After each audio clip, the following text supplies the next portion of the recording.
Okay, setting up proper motivation.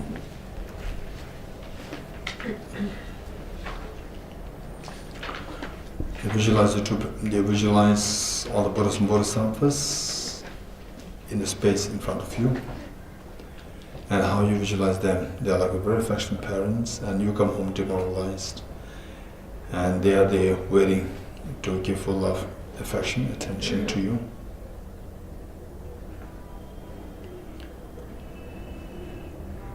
And your two parents are on two sides, and all family members, and all the sentient beings around you. And here you are the mother, and all others are like children, and they come home demoralized, and you are there to give full love, affection, attention, and so forth. And the purpose of this class is to discover that the ultimate source of happiness is within oneself, within the mind of oneself, which is like the gold when mixed with the soil in the form of gold ore. Except for all the experts, gold experts, ordinary people like us, we don't see the gold there. We see them as just ordinary soil, ordinary garbage. And yet in the eyes of the experts, there's gold there. And how do you know that there's gold there? Only when we start to separate the soil, remove the soil one by one, then we see that what is inside starts to glow, and from which we infer the presence of the gold there. Likewise, our mind, however defiled it is at the moment,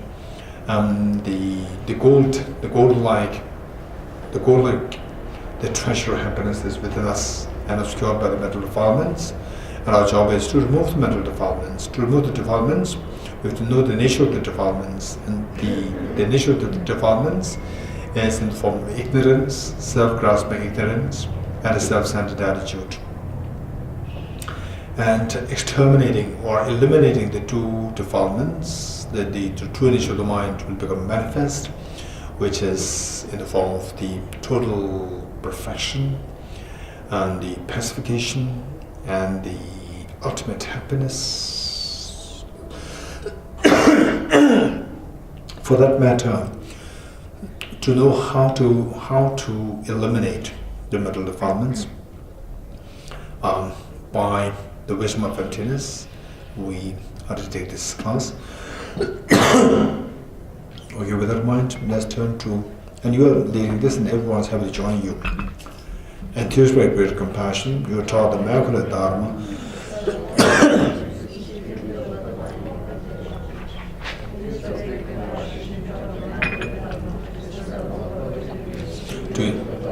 I pay homage. Enthused by great compassion, you taught the Immaculate Dharma to dispel all perverted views. To you, the Buddha Dharma, I pay homage. Independent origination, there is no ceasing, nor rising, nor annihilation. I prostrate to the consummate Buddha, the supreme among all teachers, the one who taught this peace which is freed of aberrations. I prostrate to the mothers of the hearers and Bodhisattvas and the Buddhas, who through the knowledge of all these hearers gain pacification, complete peace, who through the knowledge of past causes were separate migrators to achieve the aims of the world. Omniscience helps to subdue us, expand a variety of teaching, the one who is transformed into a reliable guide, motivated by altruism to benefit sentient beings, the teacher, so guard and protector, to you I make prostrations, the one who has eliminated the web of conceptualizations, and is endowed with it.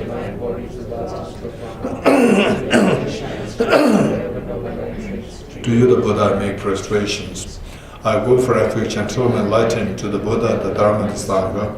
By my accumulations to practice of giving and so forth, may I become a Buddha to benefit all sentient beings.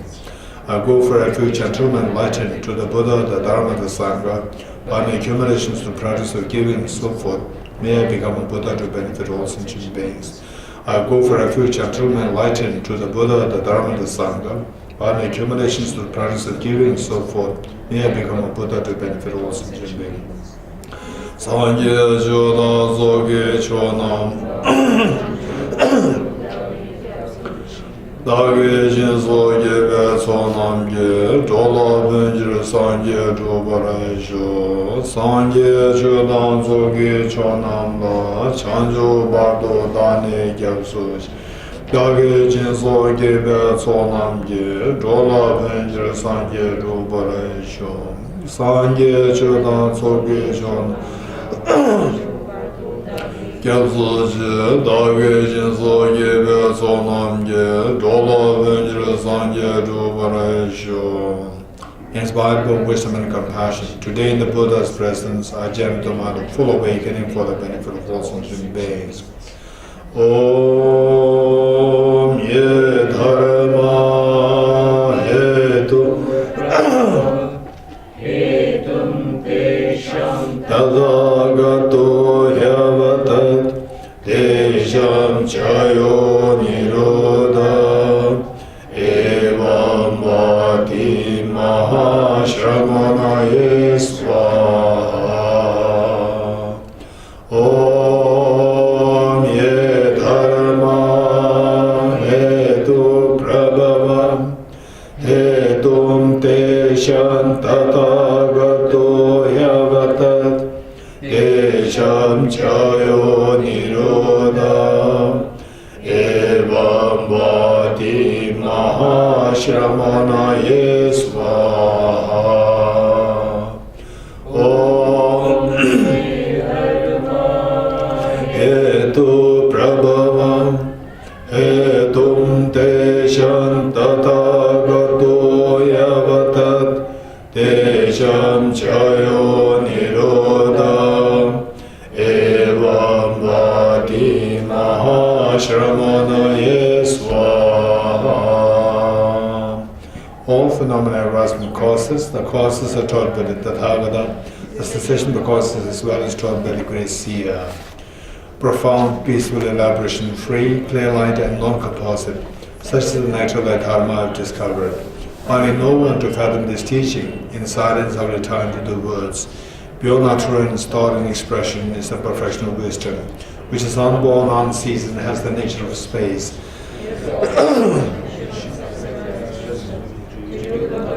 Of the three times above obeisance, the Guru is the Buddha, the Guru is the source of all. I go for refuge in the Guru. By the sound of the word.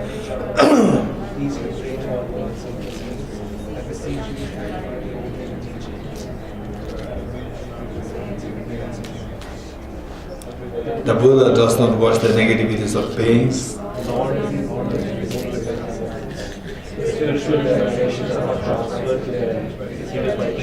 Through sustenance that the beings are liberated.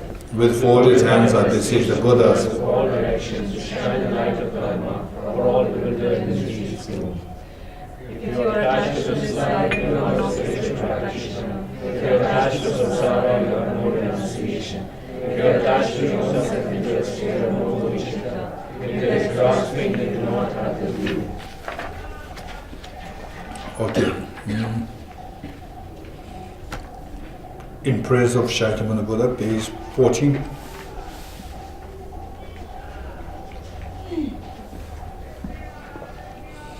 To the founder, the endowed, transcendent destroyer, the one beyond, the four destroyer, the completely perfected, full awakened being, perfect in knowledge and in good conduct, Sugadhara, know of the world, supreme God of human beings, to be attained, teacher of gods and human beings, to the complete and full awakened one, the endowed, transcendent destroyer, the glorious conqueror, the subdued from the Shakya clan, I prostrate, make offerings and go for refuge.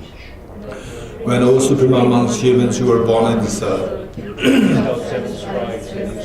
supreme in this world, to you who are wise men I prostrate, with pure bodies formed supremely pure, wisdom ocean like a golden mountain, fame that blazes in the three worlds, winner of the best Lord, to you I prostrate, with a sapient sign, face like fatherless moon. Color like gold, to you I prostrate, dusty like you, the three worlds are not, incomparable wise one, to you I prostrate, the Savior having great compassion, the Founder having all understanding, the field of merit with qualities like a vast ocean, to you that Tathagata prostrate, the purity that frees one from attachment, the virtue that frees one from the lower realms, the one path, the sublime pure reality, to the Dhamma that pacifies the prostrate. Those who are liberated and those who feel the path of liberation, the holy feel qualified with realizations, who are devoted to the moral precepts, to you the Sangha I prostrate. Do not commit any non-virtuous actions, perform only perfect virtuous actions. This is the teaching of the Buddha. A star, a visual apparition, a flame of lamp, an illusion, a drop of dew, or a bubble, a dream, a flash of lightning, a cloud, see conditioned things as such. Through these merits may sentient beings attain the rank of all seeing, subdue the four falls, and be delivered from samsara's ocean, perturbed by the waves of aging, sickness, and death. Okay, Heart Sutta Mantra. Page 31. Iyata Om Gati Gati Aragati Arasam Gati Bodhisvatyata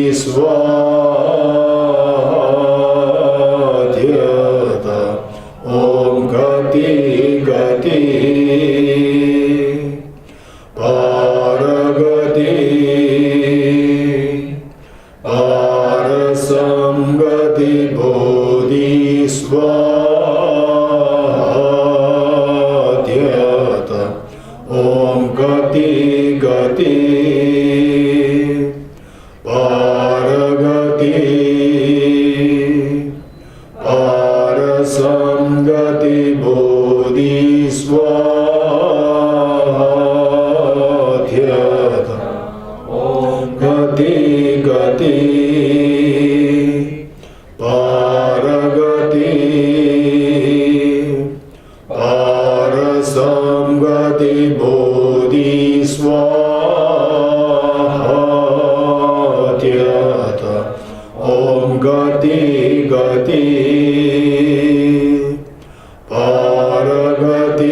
Training, page 32.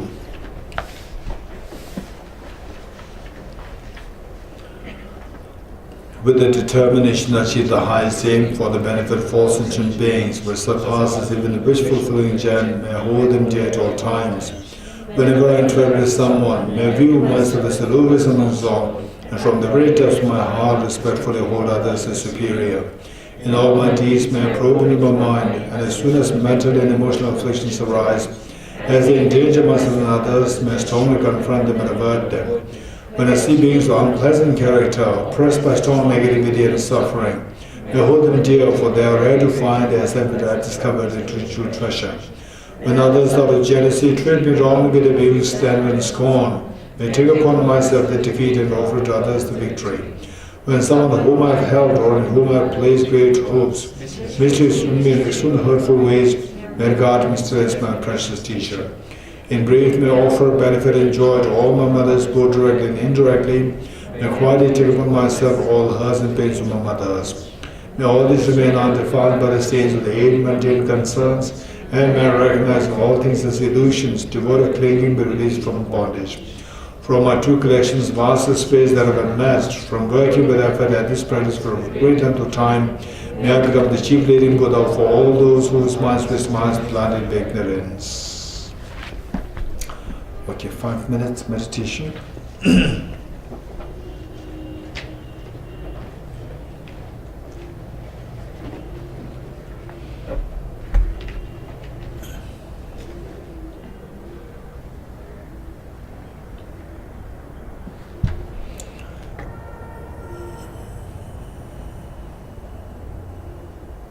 Okay, ready?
Okay.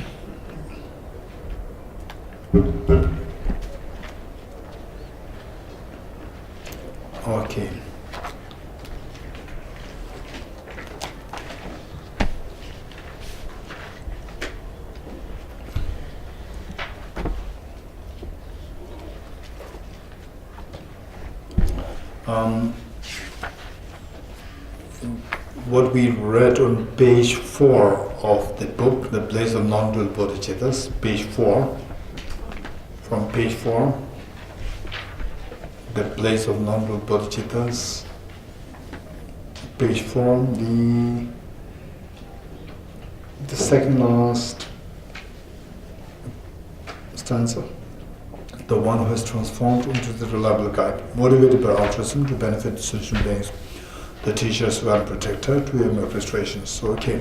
So this one, you got this passage, the page 4, the second last para, which reads, the one who has transformed into the reliable guide, motivated by altruism to benefit sentient beings, the teachers who are protector to your mere frustrations. Reading chapter 12 of this book, 40 verses, this, and then relating this to this stanza is very relevant. This stanza, of course, particularly these two lines are something very close to His Holiness the Dalai Lama's the meditation. Oftentimes His Holiness cites these two lines in Tibetan. This is the Tibetan version, and actually these two lines are taken from Acharya Aryadava's book, Acharya Aryadava, 6th century AD. 6th century AD. So here we see that it's like choosing a guide for the journey towards ultimate happiness. Choosing guide. So how to choose guide? So this is and then this process, how it is explained by Acharya Acharya Dignanka. This will give us a full picture of what each one of us will be looking for. And to be wisely kind towards oneself. It says the one who is transformed into the reliable guide. For example, if you look at this, the Buddha Shakyamuni, Prince Siddhartha, who later became Buddha Shakyamuni under the Bodhi tree. If you look at his biography in his palace, his time in palace, he was the prince. He was the prince to be crowned, crown prince. Yeah. Despite being in such a privileged state, he could see lot of problems within the palace and outside the palace. And seeing all these problems, miseries, he was keen to revolutionize, engage in a revolutionary approach which will have the power to bring an end to all these miseries. And from what we learned by being in a palace, his teachers there, from there it's more like a routine. This is what is bound to happen. We cannot evade from these problems. This was the impression that he got, and then he thought that this is not the way. There must be a way out of all these problems. So then he so courageously left the palace and the meeting with the two teachers, Alar Kalam, Utreka, and finally under the Bodhi tree, then seeing the ultimate truth. And so this is his biography. So looking at the biography, he says that the one who is transformed into the reliable guide. So then this young Prince Siddhartha, After like 6 years in the practice of the austerity, and then finally Ajahn Bodhi tree became enlightened, and he became such a reliable guide, a guide which is so reliable, very standard, so reliable that anybody who follows that, the person is bound to achieve the goal that the individual person is seeking, which is total freedom from all miseries. So how did this young boy, Prince Siddhartha, how did he succeed in this journey to eventually become such a reliable guide? And what we need is that we want to follow this path to seek total freedom from miseries. It's not that I want the freedom according to Buddhism. This is not the point. The point is I want the freedom from the miseries. This is what I'm seeking. And whatever can take me there, this is what I like. It doesn't matter, even though I'm a born Buddhist, if you realize that the path shown by Buddhism does not take you there, stop it.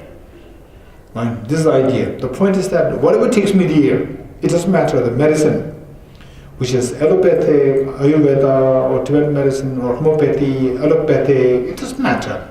Whatever medicine actually helps you get into miseries without a side effect, we'll go for this. Right? So this is approach. So with this, the question is, okay, 2,500 years ago, there was one Prince Siddhartha, eventually became such a reliable guide, who was able to lead the beings to the desired goal of freedom from miseries.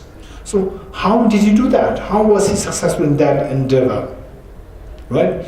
Which means he followed the path, which I'm also keen to follow. Meaning that I want to follow a path where, from the state of misery in which I'm in, from there I want to go to a state of freedom from misery. So that is a path that I want to follow. And who followed this? Looking at the history of humanity, we saw the Prince Siddhartha, who went there. And how did he go there? This path which he followed, is it something sensible? Is it something sensible? First of all, what is the path? What steps he took? Okay, so the steps are given here. The one has transformed into the reliable guide. This is the final conclusion. How did he follow this? Initially motivated by altruism to benefit the sentient beings. Seeing all these miseries there, he wanted to free all the beings from these miseries. This motivation of altruism to benefit all sentient beings. With this very pure heart, the good heart, he needs to look for the ways and means to benefit the beings. I want to benefit the beings, I don't know how to benefit the beings. So he has to look for the ways and means to benefit the beings. So then he went to look for ways and means for him to teach the ways and means to benefit the beings.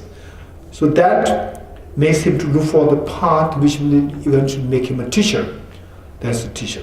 So the path which he is to teach the beings, to liberate beings from the miseries. So this path, first he experimented on himself.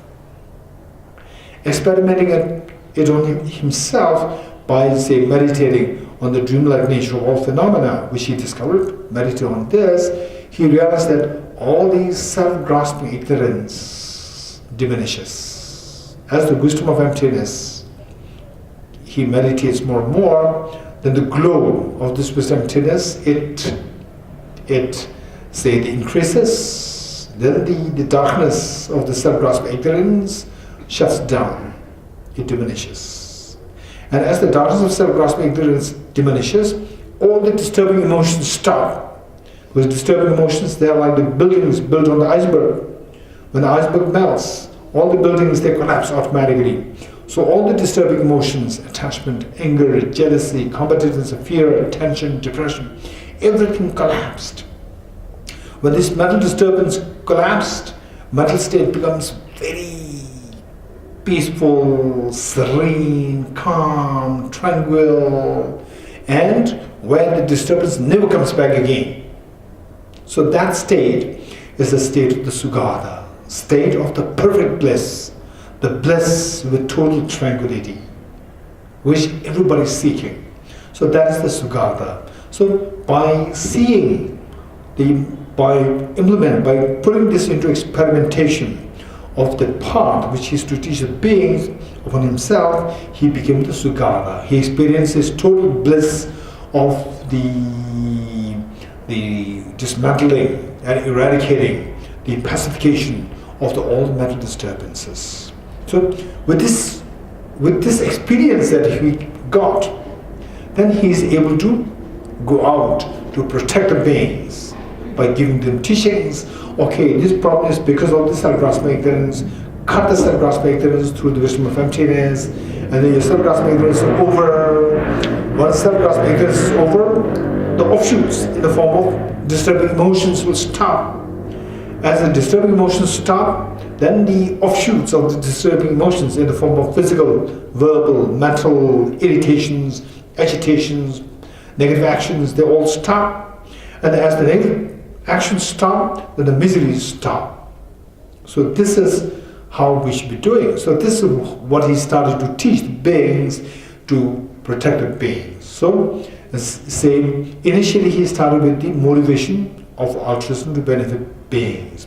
Then to benefit beings, he had to look for the ways and means to teach the beings to how to benefit, to how to help them be free from miseries. So for that matter, he discovered the wisdom of emptiness to be taught to the beings. So this wisdom of emptiness, number 3, he implemented it on himself to see how it works. When he practiced it more and more, then the darkness and ignorance got rid of, afflictions got rid of, contaminant karmas got rid of, and experienced the total bliss which is known as Sugata. Having experienced the Sugata himself, he is guaranteed that no miseries, no external factors can affect him anymore. So for that matter, then he is able to tell others, teach others with so much confidence that this is the path how we should be following. Okay, with this in mind, it says, the teacher, Sugata and protector, to you are my precious. So this is how he proceeded, the path, this is how I should be following. So I should learn from him, I should take him as the reliable guide, right? So this is what is being, what we have to know. And then accordingly, it's not a matter of saying, this religion, that religion, and so forth. This is not the issue. The issue is that I want my happiness. I want to get rid of the miseries. That is the issue, right? That is the issue. So with this, any path that can take you this is what we should be embracing. So we are doing now. See, last time we are on stanza 278, I think. 278. Okay, page. What page is this? 834. Page 34, chapter 12. Page 34, chapter 12. And we already did the first 2 stanzas, but I'll quickly, should there be 1 or 2 newcomers here, I'll quickly go through the first 2 stanzas also. An unprejudiced, intelligent and interested listener is called a vessel. Neither the teachers nor the students' good qualities will be taken as faults. Okay. If we really want to get rid of miseries, you want to bring an end to the miseries. Say the miseries which we go through. Say some people they go through depression at the moment. Some people they are not into depression. Some people they once in a while very low feeling coming, and then once in a while you hear bad news. Once in a while you have conflicts with this person, that person, so forth. Some people being very biased, unfair towards you, unjust towards you, and so forth. So these things are what is part of it. And then we're affected. And that feeling, because of being affected by the external factors, is quite painful. And then when will this pain come to an end? This is the question. When will this pain come to an end? And these pains are also impermanent. And impermanent, there are 3 kinds. One is impermanent. Say, for example, the impermanent, whether you put effort to stop it, whether you don't put effort to stop it, although it is impermanent, it keeps going, it never comes to an end. It never comes to an end by any means. It keeps going. For example, like the space that we see, this composite space that we see will never come to an end, because the whole space will be filled with the gigantic mountains, right? Which is equal to the space that occupies the universe. Impossible. So this space will keep continuing, right? There's no way by which we can bring an end to this space. Likewise, the mind, our mind, it will never come to an end. Although the mind changes, mind is impermanent. Impermanent doesn't mean that it will stop, right? Continuum of the mind is just endlessly long, right? No matter how much effort that you put in to stop the mind will never stop. The mind will keep going like this. So one class of impermanence is something which will last eternally long. One. Now there's another class. Whether you put effort, whether you don't put effort, the object will eventually come to an end. The object will invariably come to an end. For example, say 2017. After 12 months, right? January 1st, 2018 starts, 2007 automatically stops. Whether you want to continue with this or whether you want to stop it, no force can prolong it. 2017, it will automatically come to an end. Invariably it comes to an end. So one class of impermanence is that no matter whether you put effort or not effort, automatically the object will come to an end.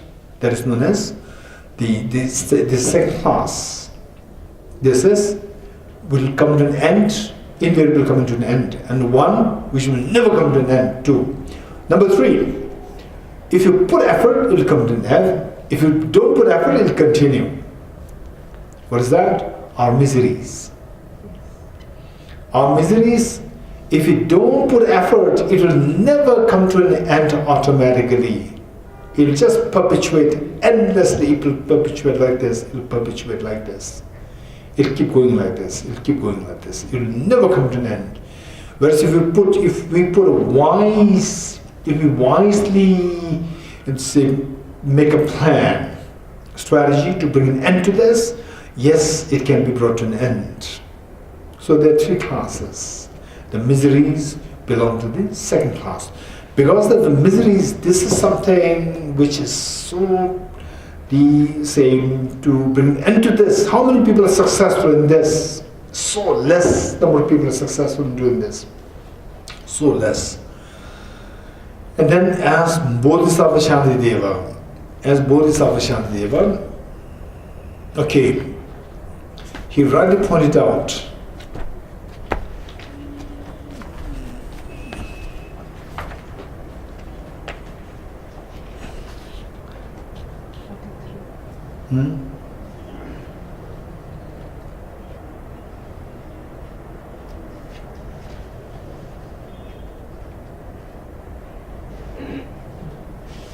okay, if you turn to page 45, page 45 of the Blaze of Non-Dual Bodhisattvas, page 45, it stands at 161, page 45 stands at 161, it reads, "Furthermore, devils are exerting themselves to cast us into vast, unfortunate realms." Right? We meet with people, we meet with friends, we meet with, say, sometimes so-called teachers, and because of which, instead of helping us, they can just pull us down into more miseries, unfortunate realms. Therefore, there are many mistaken paths, right? The paths which do not really take us to what you desire. What do you desire? Freedom from suffering. Freedom from suffering, right? And instead of taking us to the freedom from suffering, it can drag us more towards suffering. There are so many of such paths which we think that this will take us to the desired goal, but in actuality it can drag us to more severe problems and pains. And there are many mistaken paths, and it is hard to resolve doubts about the perfect way. What is a perfect way to get there? This is so difficult to discern, for us to discern. For that matter, it is so important to say, before relying on the blind faith, it is so important to, first of all, be very rational in thinking. Rational thinking within the capacity of your common sense. See how much see how things work. See the different paths shown to us. See how if they really make sense to us, to the best you can. Then, with the power of the reasoning, with the power of the rationality, through the rational thinking, through the objective thinking, then you will reach to a point whereby you are pretty confident that, okay, my misery is because of these causes. Om ye dharma hetu prabhava. The misery which I'm going through is because of these causes. So you are able to discern the causal, the chain, the causal factors responsible for the miseries that we go through. And then once you come to know that the causally this misery is because of these factors, then you come to know how to bring an end to these factors. Once you come to know how to bring an end to these factors, then ultimately misery comes to an end. If all these buildings they are built on an iceberg, for example, in the Arctic Circle. In the Arctic Circle, we see that the houses they are all the what do you call it, igloo. Yes, igloo. Yes. Right? Yes. All these things are on the ice, built on the ice. When the ice melts, they will automatically come to an end, get dismantled. So, if you know how that all miseries they arise out of the various factors. For example, the miseries they come into being by the contaminated karmas. And contaminated karmas are nothing but a physical, verbal and mental expression. And these expressions are the expressions of the inside, the thought process. So there's expression outside and expression inside. Expression outside, physical, verbal, mental, this is known as the contaminated karmas. And these are the reflections of the expression inside, which is the afflictions. Affliction, for example, with the anger, right? With the anger, then the desire to hit the other person, desire to harm the other person arises within you. So this desire will be then materialized in the form, manifests in the form of actually harming others, physically, verbally, right? Okay. So we see that the miseries are because of contaminated karmas, which in turn are because of the thought process inside, disturbing thought process inside. And these thought processes are all because of the ignorance. How? These thought processes, I must harm him, I must harm her. By harming him, then once he is not more there, then I'm very happy. Right? So finally, you wanted to harm others is seeking happiness for yourself. And in actuality, it's not that you're always going to be the winner and others are going to be the loser. And others can also become very strong one day. They will defeat you. Not only defeat you, you will end up in soup. Right? So this we see that finally, we don't see these things. We don't see these realities. We just see that you're going to be the winner. This is our illusion. We live in the illusion. This is ignorance. So with this ignorance, then we try to harm others. Okay. So we see that all these disturbing emotions, they arise with the ignorance at its base, at the ground. Ignorance. So, like the iceberg on which the buildings are constructed. So this iceberg, what we have here is the ignorance. Why I give the analogy iceberg is because iceberg is not stable. It can melt. Ignorance is not stable because ignorance, the way it sees things, does not tell you the reality. So there's no ground of the truth there. The ground is not stable. So wisdom and the truth as the ground, these two are compatible. Wisdom is the one which sees the reality. So reality is the ground. Whereas the ignorance does not have the ground. Because it's not a ground, it is as, say, it is as weak, or it is as unstable as the iceberg, right? Okay, so the knowing this, we need to really follow a system initially, to follow rationally. This is so important. This is so important. And one thing is that the desire to follow things rationally. Once you gain a very deep conviction, then it's fine. It's fine, you have no problem. Because if you, right from the beginning, if you follow blindly, there's a tremendous danger. There's a tremendous danger. We never know which is the correct path, which is not the correct path, and everybody tells you different things. As we read here in the Bodhisattva Acharya Aryadeva's book, the correct path is so less, and the path that you see, most of them are wrong paths. So wrong paths will take us to wrong goals. Okay, so for that, now the question is how to get to the right path. First of all, someone who seeks the path, a correct path, that person is known as the seeker or a student. So for that, we need the help of teachers, someone else, if possible, someone who has gone through this path and achieved the goal which you have in your mind to achieve. Okay, so don't follow him blindly. Even the Buddha, don't follow blindly. What do you do? First study how he proceeded. Motivated by the altruism to benefit all sentient beings. Then he became the teacher of the wisdom of emptiness. Then he experimented and experienced the Sugadhahood. With the Sugadhahood, through his own experience, then he went to benefit the beings, to protect the beings by teaching what he has realized. So this is a path we should follow. So you try to first study this before you jump to take someone to say that this is my path, this is my teacher. Before that, we have to study all these things. So for that, it's not just the teacher that decides. The student also should have the qualities. What kind of qualities? 276. And unprejudiced. Number 2, intelligent. Number 3, interested or enthusiastic.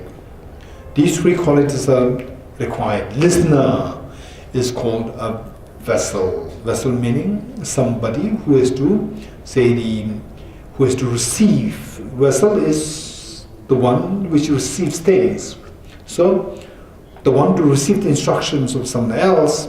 So for that person, these 3 qualities should be there. Others come.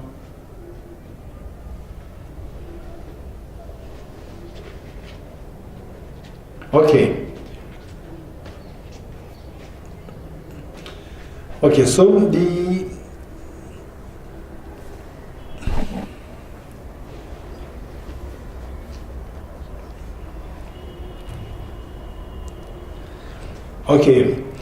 3 qualities are required. Number 1 is unprejudiced. Unprejudiced means, by the way, what is the problem with pronunciation? Unprejudiced and prejudiced. Prejudiced.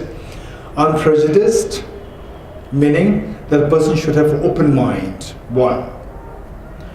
Without open mind is very dangerous. Okay, I'm born a Buddhist, so I should follow Buddhists. Right? And then the other teachings, I don't care. This is not my tradition. This is known as prejudiced. You have a bias. Right? Finally, to follow a tradition is not for the sake of following tradition. Follow tradition is first ask the question, what do you want? Right? Okay, day one when we were born, how many of you cried that oh, I want to follow Buddhism? How many cried? Or I want to follow Christianity, Hinduism, Islam? How many cried?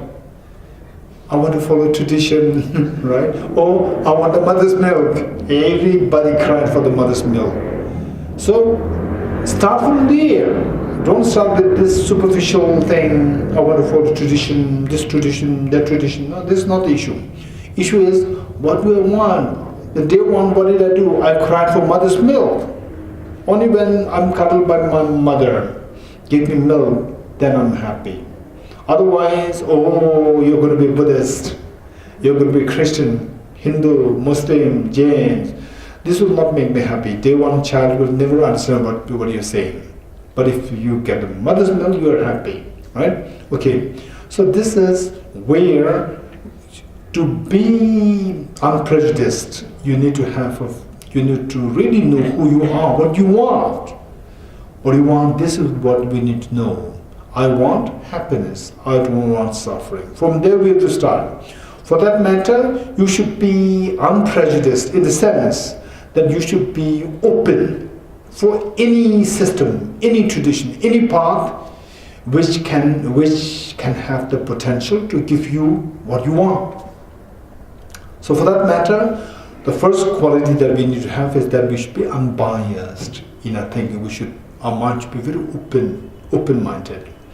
Number two, we should have a little bit of intelligence also. Intelligence. And in case, if we're not as intelligent, don't worry then. Then what we can do is that at least with the open mind, see who are more intelligent. Right? And intelligent and also open-minded. And you are very good in having an open mind. You're very good. And make sure the other person also is open-minded. And then the other person has intelligence. See, these two things are intact, then see if the other person has interest to get rid of his suffering or her suffering. With these two things, just follow that person and what tradition that this person is embracing. Right? So this is how we can follow in case if we don't have the intelligence as much as intended. Number three, interest. If the interest is not there, again you will not put effort to know the path. So the interest must be there to get rid of your miseries and to acquire happiness. These three qualities are so important, right? How to cultivate the interest? How to cultivate the interest is to know the real state that we are in. That we are in suffering state. I don't want it. And this suffering is terrible. So by knowing this, we can cultivate the interest in getting rid of this suffering. How to cultivate intelligence? Intelligence is by studying more. Studying, reflecting, in our case, reading more books, interacting with more intelligent people. That's very important. Number two, how to maintain a sense of unbiased, the unprejudiced, the thinking is on the basis of reflection on what I want, right? I want happiness, I don't want suffering. And I should be ready to do whatever takes me to the goal that I want. That will make you, in fact, say when we are not sick, all right? When we are not sick, then okay. Say there's a person who is very staunch following a spirituality, religion A, and in religion B, there's one person from religion B who can do some magic and can heal you. He's a great healer, very effective healer. Let's say, I'm just creating a scenario, healer.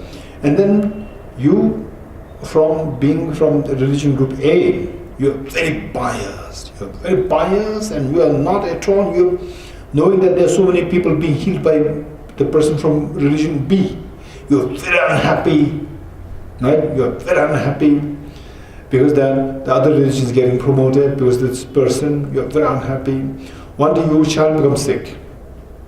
one day your child becomes sick.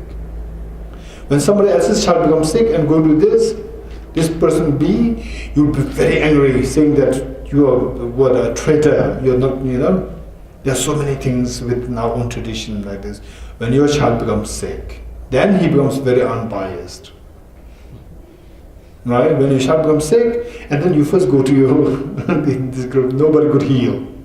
Then you go to allopathic, nobody could heal. Then you go to homeopathy, Ayurveda, Tibetan medicine, nobody can heal. And then only hope lies in this person from group B. Right? And you become so desperate. And then you go there. At that point, because of the love towards your child, you become very unbiased now. You are ready to go to this person.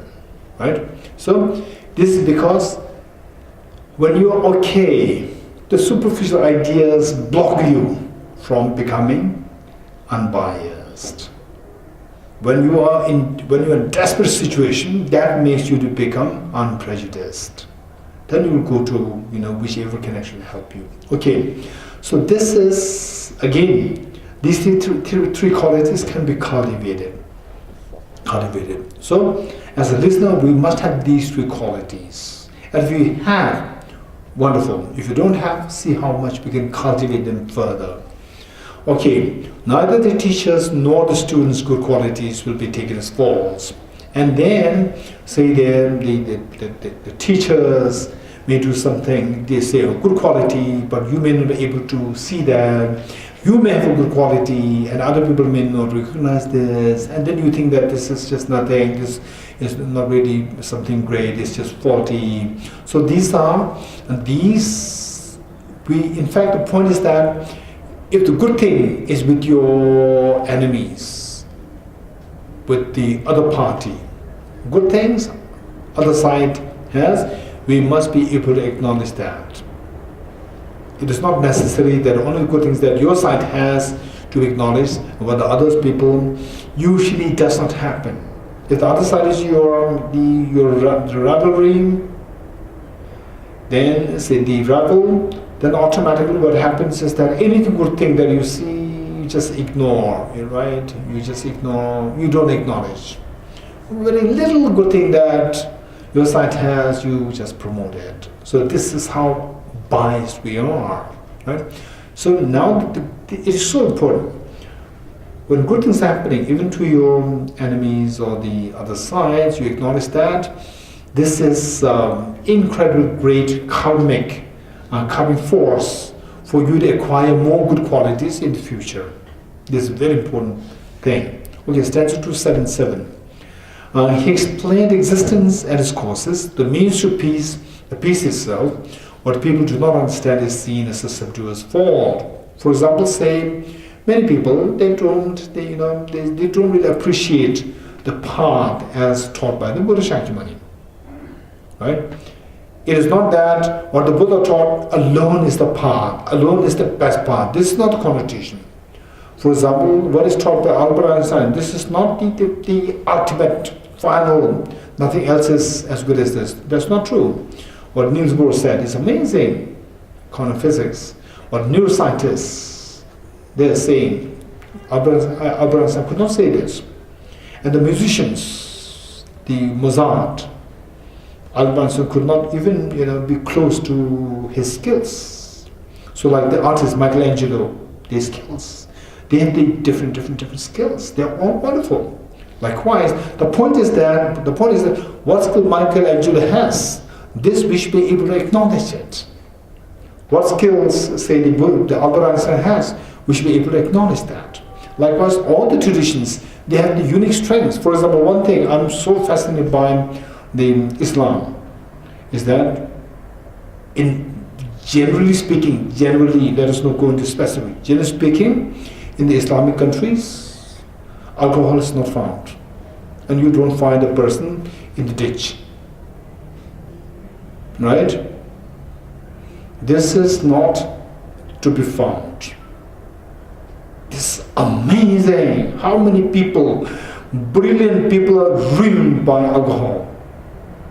Yet in the Islamic, very strict Islamic countries, You don't see the brilliant people ruined by the alcohols. No. This is the strength. Right? So likewise, Hinduism has its own good qualities. Christianity, just look at the charity. And of course, some are influenced with the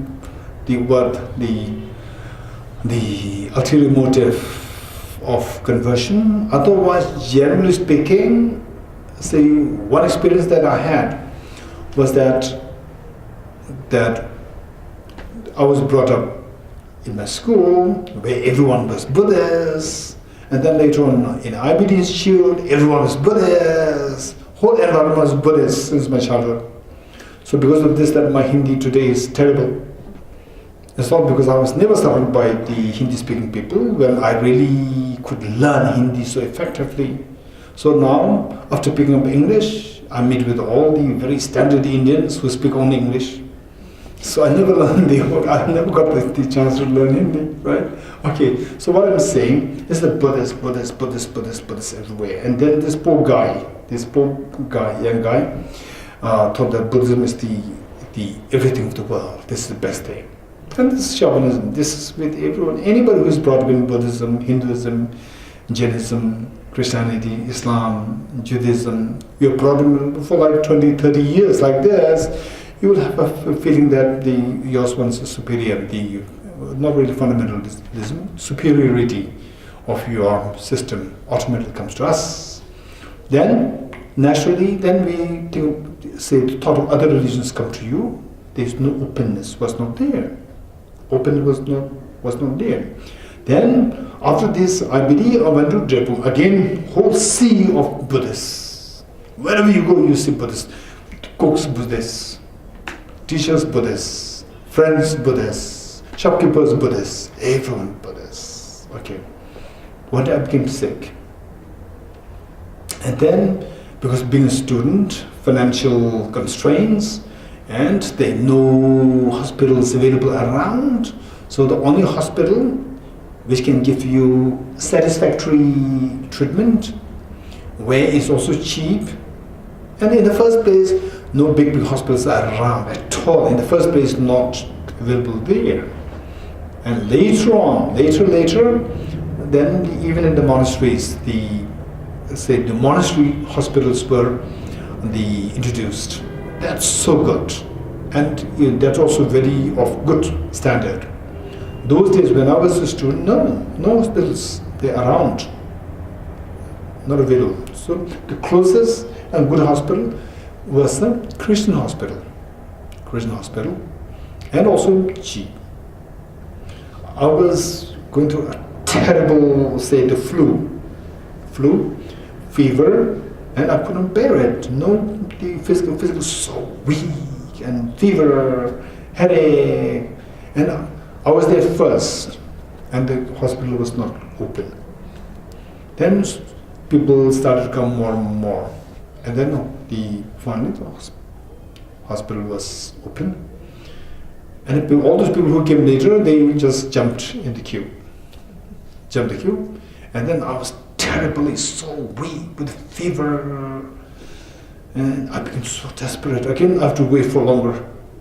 Then I became a little, agitated, desperate, and then I went to a nurse and made a little complaint. I just came the first, and now everybody jumped. Please help me, I'm going through a terrible, the flu, this fever. And I could see this feeling of concern that this nurse showed. Christian nurse. And instantly she picked up a notepad, and then note my name, asked me, so concerned, the sense of concern was there. I was amazed. Wow, good people are also in other religions also. That's not Buddhism, not only Buddhism. Even in Christianity, look, this is genuine thing, it's amazing. I was so impressed. The feeling of admiration in other religions started the first seed was planted at that point. And then later on, meeting with His Holiness the Dalai Lama, that really made my feeling appreciation and the openness for the other religions, admiration of other religions. It just flared later on, much as an exponential, say, the rate, because of His Holiness's influence. That's amazing with His Holiness. Okay, so the point is that this is what is required. With this in mind, let's see that what the Buddha taught. What the Buddha taught is likewise one of the great treasures, and we just ignore it simply because this is from another tradition. This is what makes us deprived of the treasure which has the capacity to heal you, right? So this we should be a little careful. So what it says here is that he explained, he meaning the Buddha Shakyamuni, he explained existence at his courses. Existence here referring to the suffering, samsara, the suffering, how we go to suffering, and how the suffering can be broken, how the suffering arises. To get rid of the suffering, we need to see the causal factors of the suffering, the causes. Then the means to peace, how to exterminate the cause of the suffering, and how to exterminate the suffering. The means to peace, when the cause of suffering and the suffering is terminated, then you will experience a peace which we are seeking, which we all are seeking. The means to peace. The means to peace is what? The means to peace is the path which can take you to the peace or the freedom from suffering. And finally, because of following this path, then actual peace is experienced. So this is what the Buddha taught, the Four Noble Truths. The first one, the existence, meaning the truth of suffering. Then is causes, the truth of cause of suffering. Number three, the means of peace. Actually, that should be the fourth. That is the path leading to the peace or the cessation of suffering. And then the peace, there is number 3, which is the truth of the cessation of suffering, the Four Noble Truths. So he explained existence and its causes, the means of peace, and the peace itself. What people do not understand is seen as a subduous form. And first of all, we don't listen to what the Buddha taught. We don't listen to what the Buddha taught. And then, simply because you follow differently from what the Buddha taught, then say, okay, we have all these miseries, and then this teacher who is so popularly followed by so many people, and he is not really helping us. Actually, he taught all these things. We are not listening there. We are not listening to this, right? So what people do not understand is seen as a subduous form, meaning that as though like he did not teach, he's not helping us, it is his fault, not helping others, and so forth. This is not true. This is our mistake, not the subduer. Subduer here referring to the Buddha's form. 278. These strange people all agree that by giving up everything one attains nirvana. For what reason do they dislike that which puts an end to all? Okay, finally tell me. So many of us here, we are already exposed to the teaching of the Buddha Shakyamuni. Tell me, what is the final cause of all the miseries? What is the final cause of all miseries? Ignorance, self-grasping ignorance. If the ignorance is the final cause of miseries, then ignorance becomes like the root of the poisonous tree of the miseries. If you want to stop, if you want to let dry, or if you want to eliminate the poisonous tree of the miseries, what is the wisest thing to do? To cut the root, poisonous root, to cut it. Okay.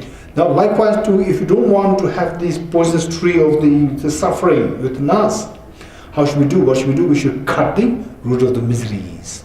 We should cut the self-grasping ignorance. So, how to cut the self-grasping ignorance? By wisdom, by introducing the wisdom. What wisdom? Say ignorance. If the ignorance says that I'm afraid that there may be, the mosquitoes, chikungunya, in dengue and so forth, and they will say, Geshe, don't worry, there's no tiger in this hall. Geshe, don't worry, because there is no tiger in this hall. Okay, is it true or not? There's no tiger, or there is a tiger in this hall? There's no tiger. So is it a wisdom? Is it a wisdom or not? That is a wisdom. But that wisdom, is it relevant to eradicate my fear? No. My fear is not because of seeing a tiger. My fear is because of the mosquitoes. So if you really want to get rid of my fear, what should you do? You should teach me a wisdom. You should teach me a wisdom which has the capacity, which has the potential to get rid of the ignorance which is responsible for creating misery in me, creating the fear in me. So what is that ignorance which creates fear in me? Seeing the tiger in this hall, or wondering there may be mosquitoes in this hall. Which ignorance?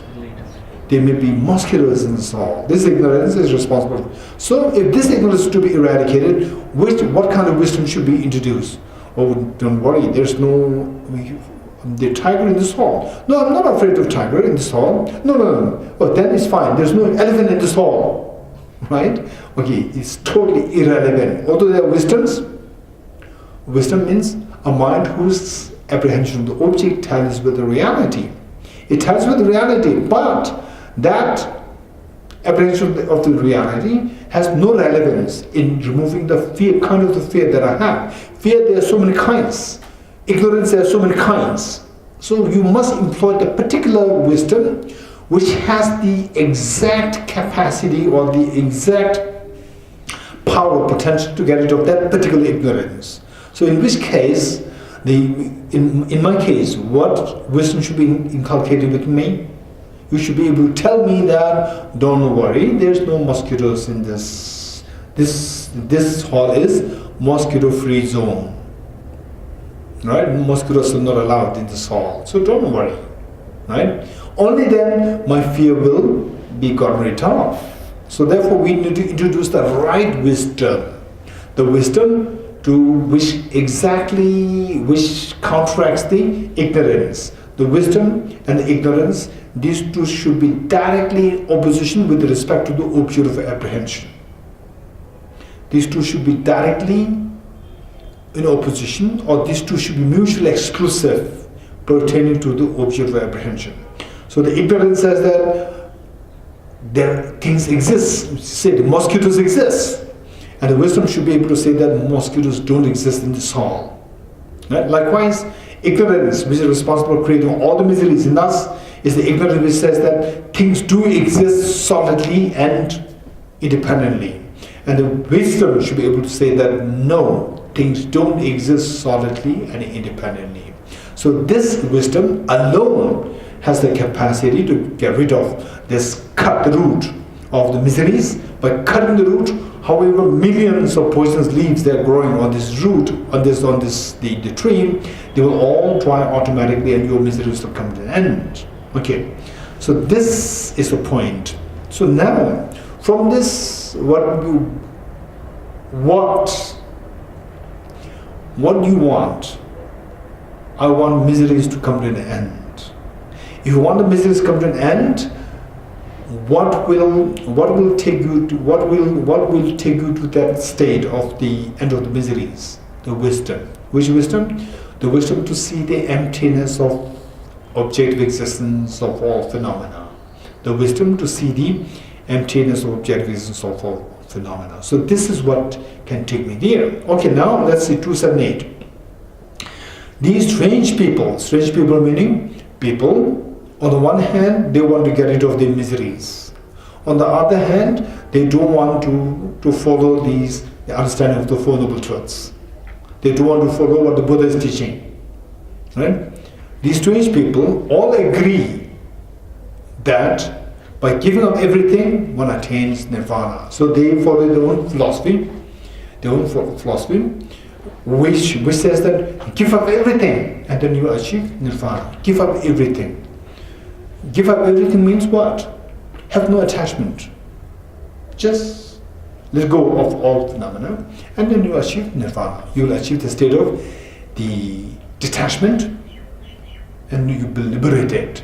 Attachment, you're not liberated. You're glued. You're detached, you're liberated. Okay. So this is what they say.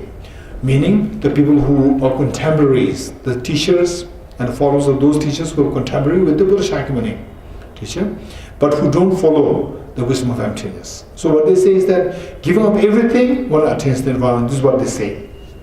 Right? Then on the other hand, when the Buddha taught that nothing exists objectively, they feel the fear. They say that this is very scary, right? For what reason they dislike that which puts an end to all? For what reason they dislike that which puts an end to all? What is that thing which puts an end to all? Puts an end to the miseries? The wisdom of emptiness. Wisdom of emptiness says that nothing exists objectively, right? This teaching will bring an end to all the miseries. And this teaching, those people who are contemporary to Buddha Shakyamuni, they dislike this teaching. The moment, for example, say you go to the conference and so forth, sometimes you talk about, emptiness, all phenomena, many people will be very, very antagonistic towards this teaching, right? They don't want to even hear that. Okay. So these strange people all agree that by giving up everything, one attains nirvana. On the one hand, encouraging others that you give up everything. And then the Buddha teaches how to give up everything. And the Buddha teaches how to give up everything by telling the reality. If you see the reality, you can easily give up everything. Right? Say in the dream, say you dream. This is amazing. In dream, you dreamt of, say, you dreamt of being in a very beautiful garden, right? Very beautiful garden, and your mother comes, in the dream, your mother comes and says, hey, don't be in the garden, now come to have lunch. No, it's so beautiful, I want to be here, right? So you are not detached from the beautiful garden.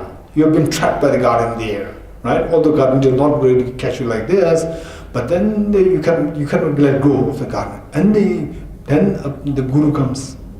Hey, detach yourself from the garden. Then you will achieve nirvana. Right? Detach yourself from the garden.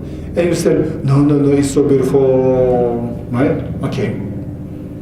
So the guru said, detach, otherwise you will continue to suffer. Then in the night it's very cold in the garden. Right? Oh no. Okay. So the guru teaches you, that guru in the dream teaches you how to detach yourself. You have to detach, you run away, go with the mother, don't stay in the garden.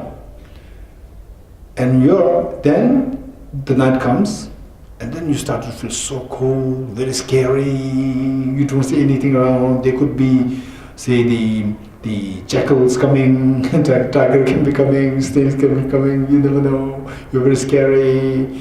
And then there's your mother, wide awake, mother sees you through your body language that you are having a nightmare dream, nightmare in your dream.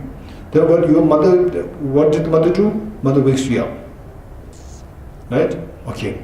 Now tell me, that guru in the dream encourages you to detach from this garden, right? And your mother wakes you up and taught you how to detach yourself from the garden, dream garden. You wake up, now tell me, are you still saying that I want to go back to the garden? Will you say this? No. Why will you not say this? You become very confident. You will not go back to this dream garden. You know that this comes from a mind. Right? The moment you come to realize this comes from a mind, you will not go back. You will not have this desire to go back to this dream. It's just coming to thinking that it's real and going back, this is stupid. It's coming from a mind. So coming to know that this is coming from the mind, this is the most effective way of detaching from the garden. Whereas in the dream, the guru comes, hey, run away, go away from this, otherwise tonight you will suffer, right? You'll be very cold, animals will come, like this. This is not the wisest way. The wisest way is to let the person wake up, to make the person realize that even the beautiful garden is coming from the mind. So that is the very lasting way of, very reliable, lasting, powerful way of detaching from everything else. Right? So this the Buddha taught, and they don't want to listen to it. And yet, they follow a tradition which says that give up everything and then you will achieve nirvana. They're so keen, they're not keen to learn how to detach. Right? While they say that yes, detaching yourself from everything will take you to nirvana like this, but they're not ready to, they're not happy to listen to how to detach. Right? So this is a contradiction. Right? Okay, I have so much pain. I don't want to go through this pain. Oh, here's paracetamol. Take that, then your problem will be over. No, I don't want to take the medicine also. I don't want to have the pain. Either you go through the pain, not take medicine, or you have to take medicine. Right?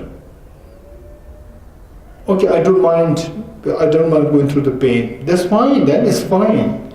I don't want the pain. Right? Oh no, I don't want the pain, I don't want the pain. Paracetamol is here. I don't want to take the medicine also. This is contradiction. Right? I want to achieve nirvana through detaching from everything. And the Buddha Shakyamuni comes to teach how to detach yourself so conveniently. Which is more painful? Which of the two detachments is more painful? In the dream, right? And then the Guru said, hey, don't stay there. In the night you have a problem, go now, right? And with heavy heart you go away. With heavy heart you go, deep inside your mind, wanting to go back again. You wake up and you feel detached. And you go away from the mind heavy-hearted, go away from this part. Which of the two is more painful to feel the detachment? In the dream or waking up? In the dream, right? So that all other traditions, all other methods to make you feel detached is like a very painful experience to force yourself to detach. Waking up is without any pain, and you feel that your thinking is so uplifted and so matured. You're thinking, you're upgraded in the thought process, and you say, this is like small children, this is all coming from my mind. No pain at all. And the detachment is very successfully accomplished. And yet, those people who are contemporary Buddha Shakyamuni, they're not ready to listen to him. Okay, this is what is being said. 278. These strange people who all agree that by giving up everything, one attains nirvana. This is what they seek. For what reason they dislike? That which dislike what? The teaching on the dreamlike nature of all phenomena. The teaching on dreamlike nature of all phenomena, which is the emptiness or objectiveness of all phenomena, which actually puts an end to all phenomena, I mean all the miseries, and give rise to detachment and makes you to achieve nirvana. 279. How will one who does not know the means to give it up do so? Certainly, therefore, the subduer has said there is no peace in other teachings. Okay. How will one who does not know? If somebody is not matter that you have to follow the Buddha Shakyamuni, this is not the point. The point is what? We should have the wisdom. We should acquire the wisdom. Whosoever teaches the wisdom is fine. It's not necessary that we have to follow the wisdom taught by Buddha Shakyamuni himself. Whosoever teaches this wisdom, whosoever, it doesn't matter. To teach us that nothing exists objectively. Everything is like a dream. Whosoever teaches us, this is what is to be picked up. Right? So the Buddha said that don't rely on the person, rely on the teaching. Don't rely on the person, rely on the teaching. Right? Don't say that, oh, I want to follow this teacher because this teacher is very respected. This teacher has an elegant appearance. This is mistaken. You are not to be glued to that teacher. You are to transform you.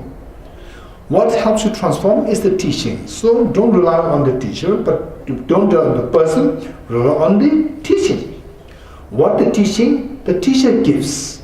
Rely on that. Within the teaching, there are two. Don't rely on the conventional, rely on the ultimate. Don't rely on the person, rely on the teaching. Within the teaching, don't rely on the conventional, rely on the ultimate. Within the ultimate, don't rely on the mind which dualistically or which conceptually sees the ultimate. Don't rely on that. Rely on the mind which non-conceptually sees the ultimate. Within the ultimate. You getting it? Don't rely on the person, rely on the teachings. Within the teaching, don't rely on the conventional.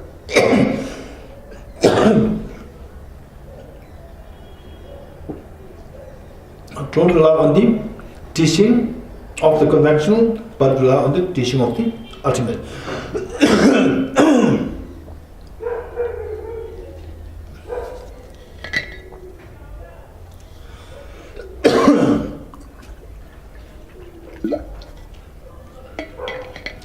Okay, so it doesn't mean that all the teachings are conventional, just discard them, ignore them. This is not the connotation.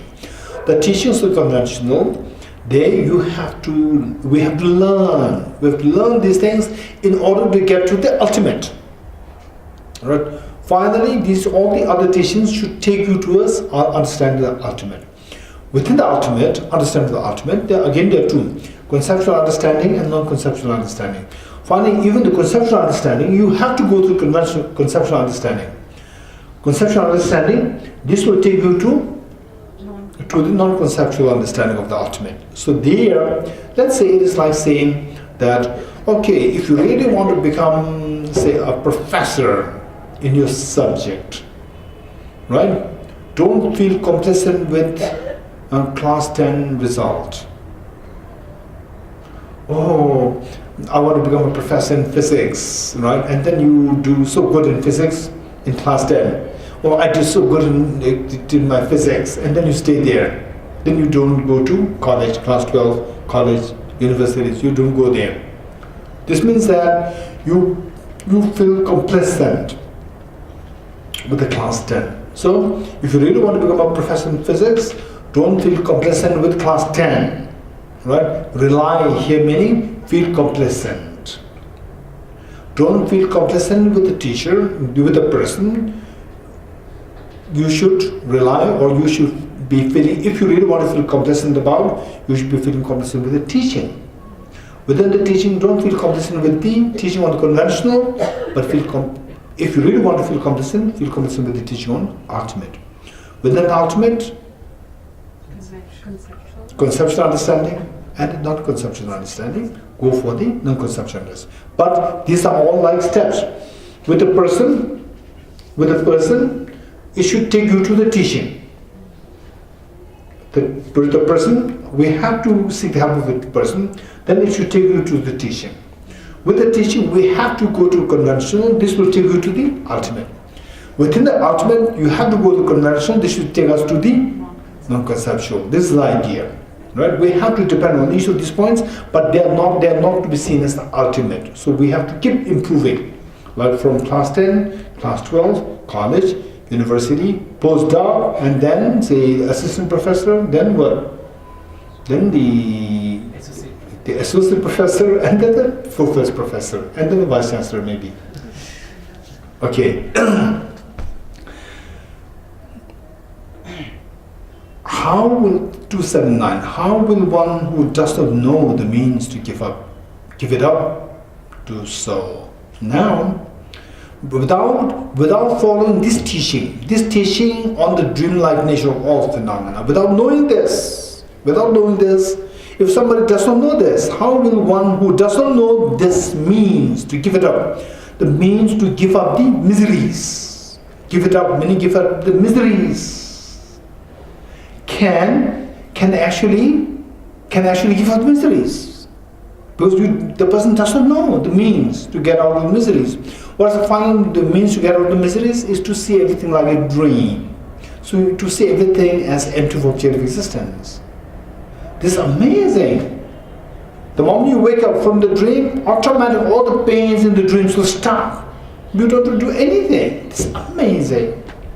This is something, I would say, intellectually speaking, or knowledge-wise, the knowledge-wise, this is the greatest gift on this earth from the Buddha. Knowledge-wise, the wisdom of emptiness. This is amazing. And this, we don't have to, have a blind faith in the Buddha. Just follow what the Buddha said. See whether it makes sense, and then you get it. Once you get it, fine. You don't have to qualify yourself as a follower of the Buddha. You don't have to. You get this with sentence, your self-grasping will come to an end. Your miseries come to an end. And our job is not to qualify ourselves as Buddhists. Our job is to qualify ourselves to be got rid of the miseries. So this is job. It's amazing. Yes. Okay.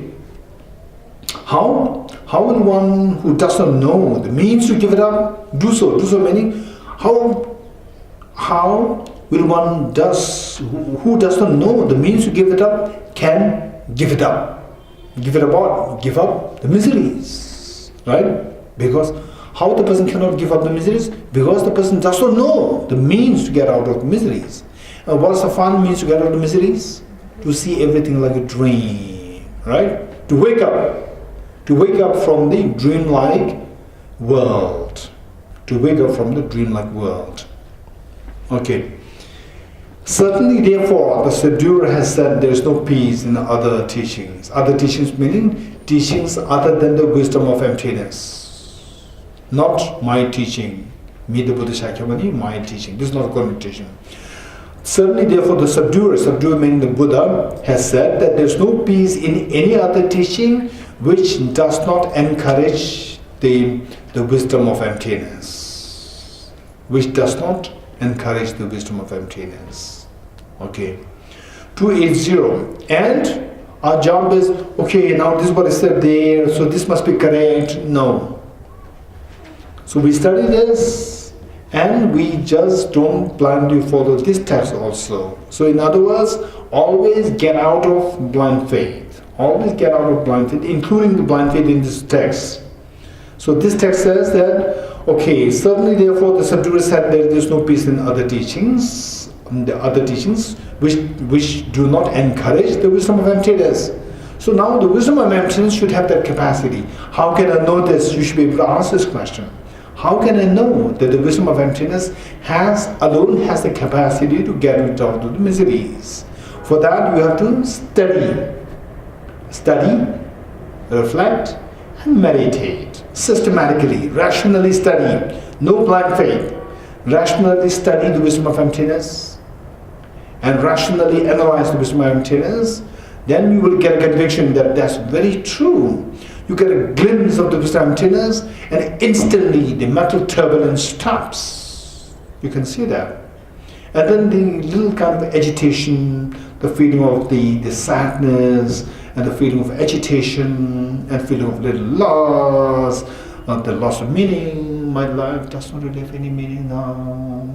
All this, just get a glimpse of emptiness. All this feeling of, the low feeling, all dissolves. Instantly, your mind will be lifted up.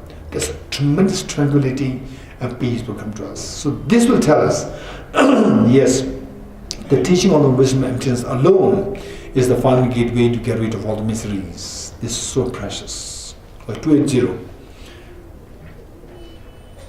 Whoever doubts what the Buddha said about that which is hidden should rely on emptiness and gain conviction in him alone. Okay. So because the wisdom of emptiness, this is so powerful. This is so powerful. It's amazing. This is amazing gift for us. Say for example, Albert Einstein appeared on this earth and he taught the relativity theory, and Niels Bohr and many other scientists like the Heisenberg and the ministers, they came and they taught the quantum physics. Then once you know what quantum physics is, then even if you don't know that this is actually initially they discovered or found or taught by Niels Bohr, Heisenberg, and the are also Schrödinger. So say the Einstein also contributed to the quantum physics. So even if you don't know the names of these scientists, it doesn't matter. If you know quantum physics, that's good enough, right? Likewise, if you know this concept about how everything's like dream nature, how everything's empty of a period of existence, that we have to wake up from the sleep, the ignorance, sleep of the ignorance, then even if the same, you don't qualify that this came from Buddha, Buddha is so great, it doesn't matter. If the Buddha would be more happy if you understand it, is forget him, rather than not understanding this and then respecting him, right? Buddha would be more happy that if you know this. Okay, this is so important. So it says that Buddha taught so many things. What we discussed this morning, I said the Buddha taught the things which fall under the evident phenomena, things which fall under the slightly hidden phenomena, things which fall under the very hidden phenomena. And very hidden phenomena, there are things which are very hidden, and within the slightly hidden phenomena, there are some which we may not easily get access to, easily understand it, easily unfold the meaning. Even to understand quantum physics, just day one, you study it, and we can't expect to understand quantum physics. Likewise, all the quantum physics is something which we can understand through, it falls under the category of the slightly hidden phenomena. But it's not that we can understand within 1 or 2 days' time. We have to study for a prolonged period of time. Likewise, there are concepts which require long time study, reflection, and so forth, so which the Buddha taught. And those things which the Buddha taught, but you are not too certain whether they are true or not, for that, what should we be doing? We just study emptiness, you get emptiness, and then you will gain a deep conviction in what the Buddha taught, in other areas also. Why? Because say, okay, if there is a person, okay, let's say, let me give you an analogy. If there is a person who is so compassionate and he's also, say well off, very, very well off, and say that they say that you lost your 100 rupees. You lost 100 rupees.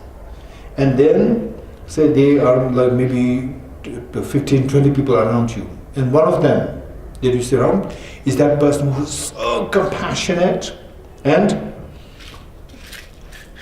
who never accepts anything. Somebody else gives the person, someone else never accepts, but who's so keen to give, like 1,000, 10,000, 1 lakh, 10 lakh, so easily, very compassionate, right? Okay, and then one day you lost your 100 rupees, right? And would you doubt that this person has stolen it? You will not doubt. Because you see another quality, never takes things from another person, and always good in giving things, very compassionate. Seeing these qualities, then with the other area, whether he has stolen this or not, you don't have to ask whether he has stolen and learn to learn it, no need. By seeing other qualities, you guarantee that he's not the one who has stolen this. And the way you lost it is deliberately stolen, right? So from this you can infer that he's not the one who stole these things, or she's not the one who stole these things. Likewise, when he or she is able to, give like lakhs of rupees very easily, why should he? And then he has so much money himself, or she herself. So why should he or she steal this 100 rupees? Huh? What is the main goal? The main goal is to remove your miseries, yes, no? Yes. Right? And so for you, what is the most important thing? To get rid of miseries, right? And what is that thing which can actually give you the freedom from miseries? The wisdom of emptiness, right? So the wisdom of emptiness, the most important thing, what you cherish the most, if somebody gives you, teaches you that, then he also teaches other areas, other things, which are less important. Automatically you will feel confident. This, with respect to wisdom and emptiness, which is most important thing for me. So with this, he's totally errorless. No error, which is the most important thing. No error, and which is most important and very difficult. And still he taught us this. And for him, from this we can see that just as for me the most important thing is the freedom from suffering. And he also followed this path and seeking freedom from suffering. And which is more important for him? Freedom from suffering and become popular in the world. Which is more important for him? Freedom from suffering is more important. Become popular is just nothing, right, for him. So to teach something with the tremendous wisdom of emptiness and teaching something which is less important, for sure he will not teach out of ignorance, for sure not out of, say, the seeking fame and so forth. So this is out of pure knowledge and out of concern for me. Concern with me. So with this, the tremendous wisdom and the compassion together, combined together, whatever he taught, other things, other areas, no doubt, they are also valid.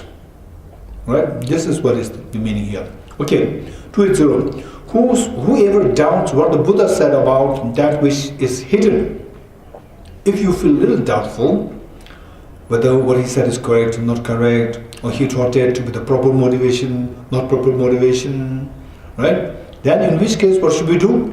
We should rely on emptiness, meaning we should rely on the understanding of emptiness which you taught. And then through this, one will gain conviction in him alone.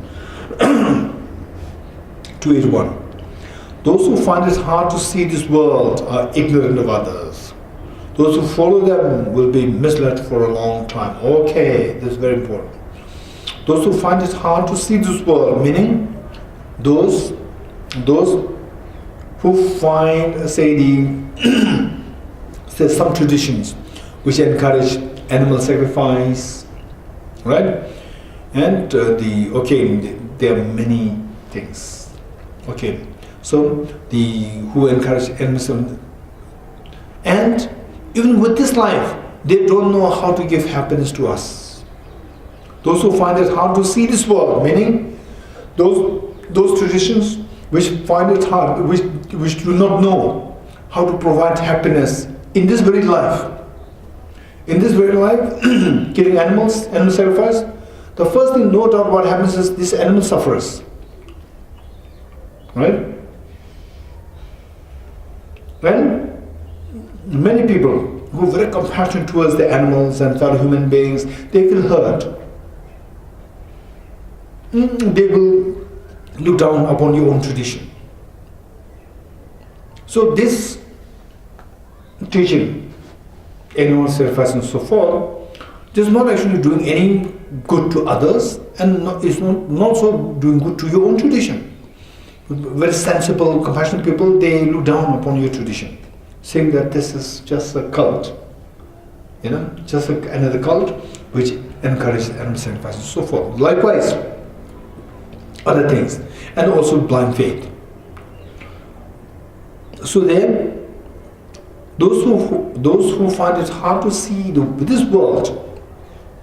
world, even they don't know how to give decency, decent life, happy life in this world. How can this tradition be able to give happiness in the future world? Ignorant of others meaning the future world, the future lives.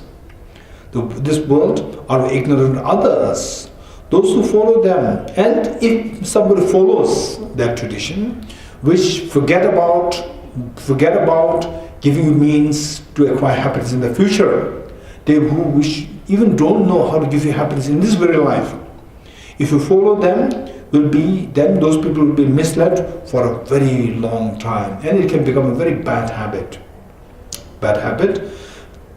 of following the misguided path.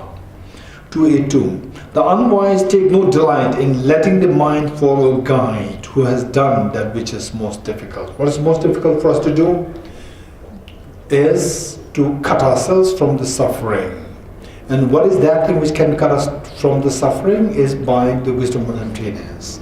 So some people, they actually manage to acquire the wisdom of emptiness and cut the miseries. They are very successful. But other people are not ready to follow this. They are more ready to follow the others. Unwise take no delight in letting the mind follow a guide who has done what? Done that which is most difficult, which is to cut the miseries and attain nirvana. To iterate. When it is not seen, fear doesn't. Okay, now what is this? What is that? What is that which will cut the miseries? The wisdom of emptiness. This wisdom of emptiness sees what? This sees the ultimate reality. So this are now stanza 283 is explaining what this ultimate reality is.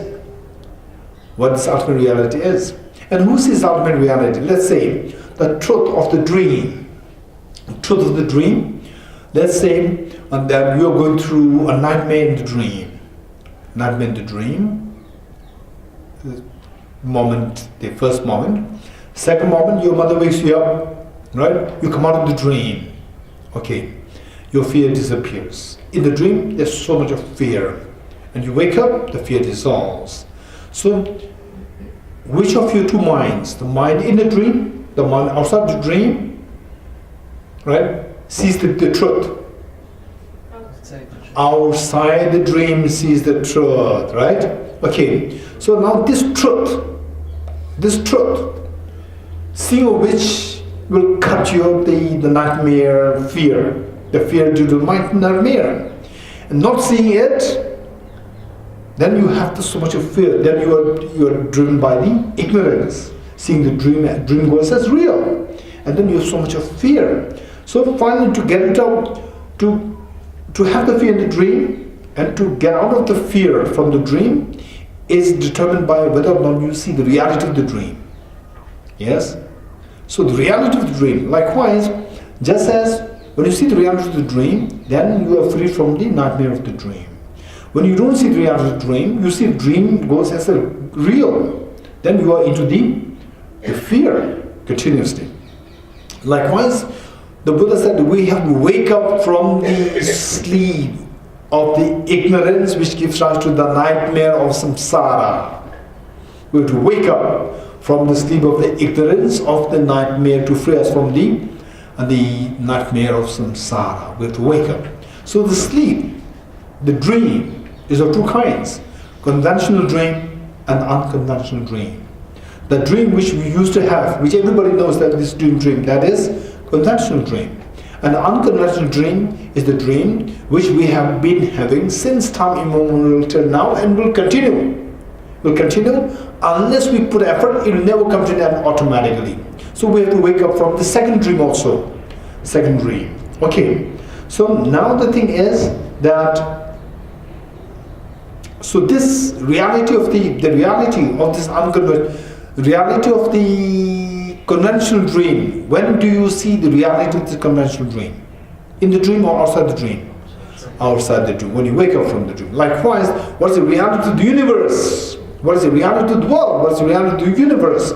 You will come to know when you come out of the dream of the unconventional. When you come out of the unconventional dream, only then you see this. What is this reality like? What is this reality like? Okay, now the 283 is describing this reality.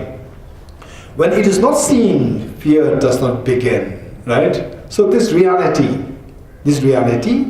emptiness of objective existence, this reality, right? When it is not seen, meaning people who have no exposure, the philosophy that things come from your mind, that things come, the things are like movie being projected by the movie projector. When you're not introduced to this philosophy, right? And you're so we are just sucked up in the ignorance. And as long as physically you are okay, right? Okay, for the time being, for the temporarily, for the time being. And you have, say, some friends around, and it's your birthday, particularly it's your birthday, friends coming with the birthday cake, and so forth, you're happy. So this ignorance is this. So when it is not seen, when you are in such a state where you're totally oblivious what is the ultimate reality, when it's not seen, then you're okay, fear does not arise. You don't have any sense of fear of this experience. When seen, if you see it thoroughly, it stops this experience of the ultimate reality. It'll stop your miseries completely. If it is not seen, your fear does not begin, because you are in samsara, and in samsara there are the baits. The baits there. You know what bait is? Right? You all know baits. What's the bait? Bait is to trap. Bait is a very delicious food to trap the fish. Right? So likewise, we are sucked up in the bait of samsara, then okay, no fear. Okay. Whereas if you see this reality, the reality, ultimate reality, if it is seen fully, in its full form, then this experience will stop you from your miseries completely. Right? Then, thus one can say with certainty, those who know a little, right? Not see completely, not totally oblivious, but see little, will feel the fear. Okay, so the first experience of emptiness is a tinge of fear. And those people who are not at all inclined towards emptiness, and hearing that, there's somebody giving lecture, everything is like a dream. In fact, this is what His Holiness the Dalai Lama used to share with the public. Once, somebody requested His Holiness to give a teaching on emptiness. And he was actually from a tradition which believed in, say, the created God and permanent self, the concept of Atma. So then his one said, no, so it's not required. Emptiness teaching is not required. And then he insisted. Because he insisted, then His Holiness shared a little bit about how everything is like a dream. So this concept of Atma also dissolves. So his one said that literally just in front of His Holiness he started to shiver. Out of fear. Right? So therefore, he just took for granted that the self is so objectively, so solidified there. First time he heard that everything is like a dream, including the self, then the foundation of his belief system was shattered and he started to tremble. Okay, so this is, when you have a little understanding, not the full understanding. If you full understand what happens, your miseries will come to an end. If you're totally unaware of it, then again you will have no fear. Ignorance is bliss. You have total understanding, your misery will come to an end. If you have a partial understanding, then a fear can be triggered in us. Okay, by the way, those of us who practice the emptiness, and then should you get a tinge of fear in you, don't feel discouraged. In fact, this is a very, very auspicious indication that you are getting somewhere, because this experience is very profound, and for sure this experience is like, you will see that this experience is in clash with the self-grasping ignorance. Self-grasping ignorance, we have the acquaintance with self-grasping ignorance for innumerable time span, innumerable eons. All these many infinite lifetimes we've been acquainted with the self-grasping ignorance. Now the wisdom of emptiness, it clashes. Say in the office or in one institution, if there's one person who is so corrupted, and another new officer joins, very prominent officer joins, and the second officer is so clean, automatically there's going to be a clash between these two officers. Right? One is totally corrupted and the second one is so clean, the second one is not at all in favor of the corruption. And the first one cannot cannot be in favor of cleanliness. So there's going to be clash. Likewise, ignorance is with us. Now you're introducing the wisdom of emptiness. No doubt these two will have clash, right? So this clash will be reflected in the form of a tinge of fear. It can happen. Until this experience is so acute, until this experience of the fear is so acute, bear with it and continue to practice. And if it's so acute, you must meet with your respective teachers. This is so important for the more skilled guidance. Okay. 284, then we'll stop here. Childish beings are certainly only familiar with that which involves them. Because of unfamiliarity, they fear that which extricates them. Okay. Childish beings, meaning either the beings who are somehow disconnected from this amazing teaching on the wisdom of emptiness, who are disconnected and who don't feel connected with this, or this from different tradition, right? So these people are known as childish. Why childish? Because they cannot see the larger picture of the reality. Like small child, say if the child is given a choice, what do you like to do? You like to go to school to study, or to stay home and play in the playground? What will you do? Child will always prefer to stay home and play in the playground, not interested to go to school, right? And if the parents say, okay, yes, well, you do whatever you like, then the child will never go to school. And then after 10 years, the parents will suffer. The child will say that, now no more child. Will say that, you wasted my life. You did not encourage me to go to school when I was younger, right? So those people who cannot see tomorrow, they are known as child. So anybody who is not keen to see the holistic picture, they are the childish, right? So the childish beings are certainly only familiar with that involves them meaning, same with the samsara, where they are heavily engrossed.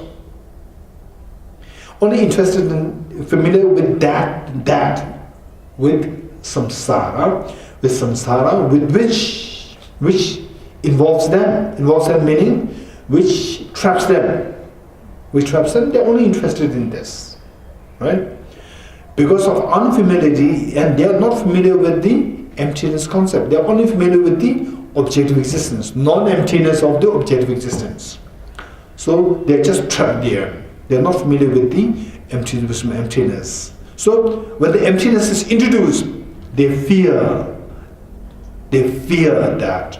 And what is that thing? Which emptiness, which actually extricates them from samsara.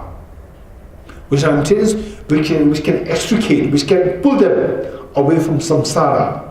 That wisdom has that capacity, but they fear because they are not familiar with that. Right? Okay, so we'll stop here.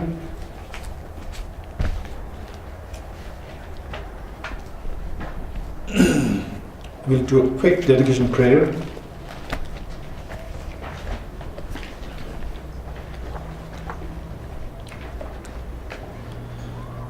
Okay, let's turn to page 276.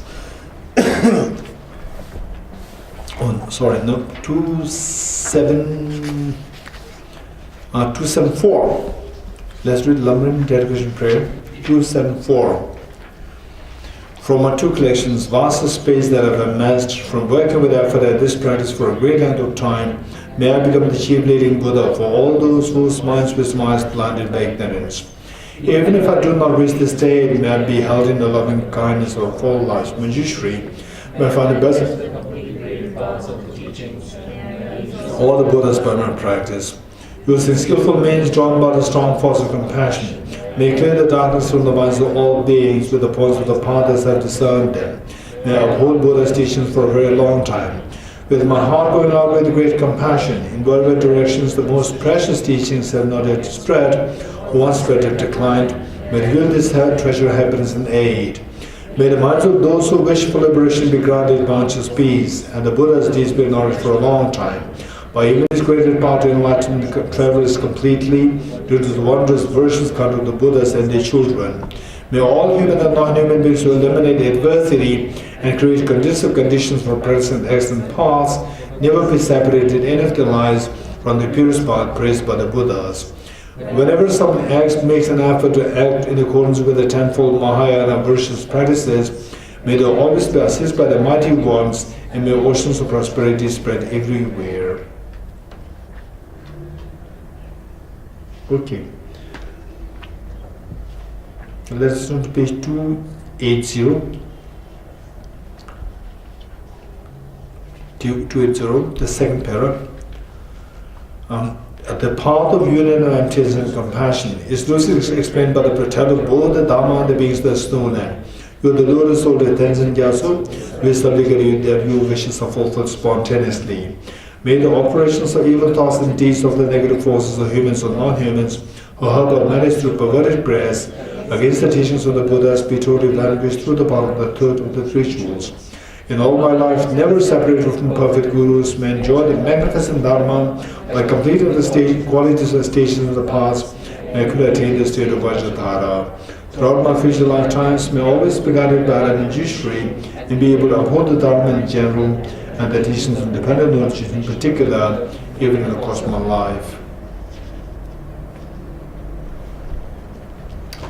Okay.